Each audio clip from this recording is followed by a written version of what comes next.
Selamat mendengarkan. Bismillahirrahmanirrahim. Assalamualaikum warahmatullahi wabarakatuh. Alhamdulillahi rabbil alamin. Wassalatu wassalamu ala rasulillahil karim wa ala alihi wa sahbihi ajma'in wa ba'd. Saudara-saudariku dimanapun Anda berada, semoga Allah subhanahu wa ta'ala memuliakan, menyehatkan, melindungi kita sampai dengan detik ini kita dapat bersua. Dan lebih dari itu, semoga Allah subhanahu wa ta'ala senantiasa memberikan taufik, panduan untuk menjalani kehidupan di dunia ini agar mendapatkan rahmat Allah subhanahu wa ta'ala yang bisa kita bawa pulang menghadap Allah pada hari kiamat kelak, insyaallah. Teman-teman, malam ini di tanggal 26 Oktober 2023 Masehi, edisi spesial yang biasanya kita membahas Aqsa dengan cukup panjang. Kali ini kita ingin berbagi pesan yang sangat singkat, yang dalam singkat ini kita ingin mengingatkan baik kepada diri saya pribadi dan kepada kita semua tentang satu bagian dari ayat Al-Quran yang kiranya penting kita renungi, yaitu Quran surah ke-81 At-Takwir di ayat ke-26. Saat Allah subhanahu wa ta'ala berfirman, "Fa'aina tadhhabun?" Maka engkau itu sesungguhnya mau kemana? Ayat yang singkat tapi begitu padat dan sangat mendalam, memberikan satu kesan yang cukup menusuk ke dalam jiwa setiap manusia. Pertanyaan yang datang langsung dari pencipta kita, sesungguhnya engkau mau kemana? Allah sudah menjelaskan mengapa kita diciptakan. Allah sudah memberikan jalan kehidupan bagi kita dan menerangkan konsekuensi di balik pilihan-pilihan yang kita tetapkan untuk menempuh jalan-jalan yang dimaksudkan. Bila benar, resikonya seperti ini. Bila salah, konsekuensinya demikian. Maka, di antara sekian manusia yang telah mengetahui semua konsekuensi itu, terkadang masih mengedepankan bujukan-bujukan atau bahkan pengaruh-pengaruh nafsunya agar bergeser dari nilai-nilai kebaikan, bahkan nilai kemanusiaan yang telah Allah tetapkan. Ketika Allah menyampaikan, "Tidaklah aku ciptakan jin dan manusia itu kecuali untuk menaati aku, untuk beribadah kepada aku." Jadi sifat menjalani kehidupan di muka bumi ini adalah dilandaskan pada kepatuhan kita kepada Allah subhanahu wa ta'ala. Kepatuhan itulah yang disebut dengan ibadah. Patuh, tunduk, patuh, bahasa Arabnya itu disebut dengan Islam. Jadi Islam dalam pengertian etimologi secara bahasa artinya tunduk, patuh, taat. Orangnya disebut dengan Muslim. Jadi setiap manusia itu konsekuensinya memang mesti patuh, tunduk, dan taat kepada Sang Pencipta, yaitu Allah subhanahu wa ta'ala. Karena itu ketika Allah menyampaikan di dalam firman-Nya, "Wa ma khalaqtul jinna wal insa illa liya'budun." Tidaklah aku ciptakan jin dan manusia itu kecuali untuk menjadikan seluruh aktivitasnya agar menaati Allah subhanahu wa ta'ala, dijadikan sebagai ibadah.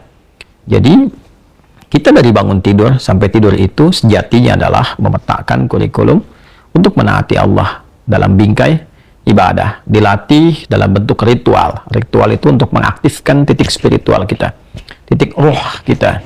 Segala yang terkait dengan roh disebut rohani. Jadi dalam diri kita ini ada spiritnya, ada rohnya. Dan itu adalah titik latihan pertama untuk mengaktifkan ya titik-titik kebertuhanan. Jadi ketika Allah sampaikan, "Tidaklah aku ciptakan engkau kecuali untuk menaatiku." Nah, titik ketaatan itu ya disebut dengan titik ritualnya. Ibadahnya ibadah ritual, ya keadaannya keadaan spiritual, itu yang penting kita aktifkan dulu. Itu sebabnya diminta kita sholat untuk mengoneksikan diri kita, mengaktifkan sinyal itu dengan Allah subhanahu wa ta'ala, dengan Sang Pencipta. Sehingga ketika terkoneksi, terbangun kesadaran dari dalam diri kita sebagai sebuah fitrah. Nanti kesadaran itu yang akan membimbing bagian dari sifat intelektual kita, titik intelektual, ya IQ itu, ya intellectual question. Kemudian nanti titik fisik kita, physical question. Jadi nanti yang menggerakkan adalah titik spiritualnya. Ini yang memberi perintah. Kalau akal itu masih objektifnya normal saja, karena dia hanya mengkonstruksikan pikiran, mengolah data, ya, jadi informasi menjadi knowledge. Knowledge itu yang akan diteruskan kepada fisik untuk dieksekusi. Ya, bagaimana nanti lisan bicara? Seperti apa konstruksi bicaranya? Mengatur katanya bagaimana, memilihnya seperti apa, menjelaskannya bagaimana. Tapi perintah untuk melakukan itu sumbernya dari sini. Ya, dari titik terdalamnya. Di dalam itu cuma ada dua. Ada jiwa takwa, ada jiwa fujur. Fa'alhamaha fujuraha wa taqwaha. Maka di dalam diri manusia itu, di titik paling dalamnya itu, ada nilai kebaikan, disebut dengan takwa, karakter moral kebaikan. Ada yang buruk disebut dengan fujur. Nama lainnya disebut dengan nafsu. Karena dari fujur keluar su, melewati nafas. Nafas ketemu su, jadi nafsu. Quran surah ke-12 ayat 53. Wa ma ubarri'un nafsi innan nafsa la'ammaratun bis-su illa ma rahima rabbi. Maka semua tindakan kita, menatap, mendengar, berbicara, bertutur, sampai dengan berjalan, ujung kepala sampai ujung kaki, yang kita jadikan sebagai bagian dari perangkat beraktivitas itu, semua tatanannya, perintahnya, kalau tidak dari takwa, adalah dari fujur. Kalau bukan dari sifat baik, sifat buruk yang bersumber dari nafsunya. Maka semua kegiatan yang kita desain dalam setiap hari itu, kita tata. Dan Allah tanya, baik, engkau untuk apa bekerja? Ya Allah, saya ingin mencari rezeki. Baik, bagus. Untuk dapat uang. Setelah dapat uang mau kemana? Pengen kaya. Setelah kaya mau ngapain? Beli ini, beli itu. Setelah itu mau ngapain? Ditanya terus sampai ujungnya. Fa'ina tadhhabun. Sampai ke titik puncaknya. Kalau kamu sudah meraih apa yang kamu inginkan itu, harta sudah banyak, terkumpul, sudah mewah, rumah sudah megah, mobil melimpah, hidup juga kaya begitu rupa, terus mau ngapain? Ya. Maka orang-orang yang bingung pada akhirnya dia mencari-cari ketenangan. Akhirnya balik lagi, sudah kaya segala rupa, cuma cari ketenangan, akhirnya balik lagi ke desa, nyewa gubuk, nanam kangkung, nanam cabai. Terus kalau memang dengan seperti itu bisa bahagia, kenapa selama ini kerja keras mendapatkan sesuatu yang dikumpulkan? Balik ditanya, kamu kedudukan pengen jadi apa? Terus, yang di militer pengen dapat bintang 1, 2, 3, 4, kalau perlu jenderal besar, bintang 5. Setelah itu mau ngapain? Mau diarahkan kemana semua itu? Karena pada akhirnya semua bintang akan berguguran. Ya, wafat juga, meninggal juga. Kalau sudah selesai, purna, selesai. Demikian yang punya ilmu, punya jabatan, macam-macam. Mau diapain? Ya, ketika semua titik itu mencapai pada titik jenuhnya, di akhir itu akan balik kan. Ya, jabatan purna, harta juga jenuh, ya. Nah, di titik itu kita disadarkan. Ditanya, mau kemana? Maka dijawablah dengan jawaban yang sangat mendalam. Inni dzahibun ila rabbi sayahdin. Yang terbaik adalah katakan, saya ini menyiapkan bekal untuk berjumpa dengan Rabbku. Itu jawaban yang paling indah. Ya, jadi kalau ditanya, mau kemana hidup ini? Kata Quran jawab, aku menyiapkan bekal untuk kembali dan berjumpa dengan Rabbku yang telah menciptaku. Dari situlah kemudian Allah katakan, aku berikan petunjuk kalau begitu. Yahdin.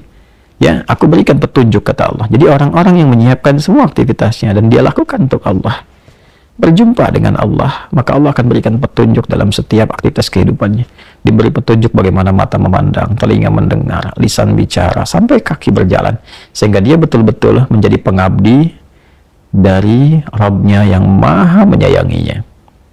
Pengabdi disebut dengan abdun, jamaknya disebut dengan ibadun. Yang maha menyayangi disebut Rahman, maka disebutlah dia dengan ibadur Rahman. Wa ibadur Rahman alladzina yamshuna 'alal ardi hauna wa idza khatabahumul jahiluna qalu salama. Demikian di surah Al-Furqan itu. Itulah puncak yang mesti kita ikhtiarkan dalam kehidupan, yang kita selalu sampaikan dan komitmenkan sejak bangun tidur. Dan kita katakan, alhamdulillahilladzi ahyana ba'da ma amatana wa ilaihin nusyur. Terima kasih ya Allah, segala puji hanya milik-Mu yang telah memberi kesempatan hamba menjalani kehidupan. Padahal Engkau telah tahan nyawa hamba tadi dalam tidur. Sesuai ajal Kau berikan kesempatan. Hamba berjanji ya Allah, hamba akan menyebar beraktivitas untuk mencari bekal menghadap-Mu. Saudara-saudariku, sedalam, sejauh, sebanyak kegiatan, aktivitas jabatan yang telah kita kumpulkan, harta benda, pengetahuan, sampai detik ini, apakah betul-betul sudah kita siapkan sebagai bekal untuk bertemu dengan Allah?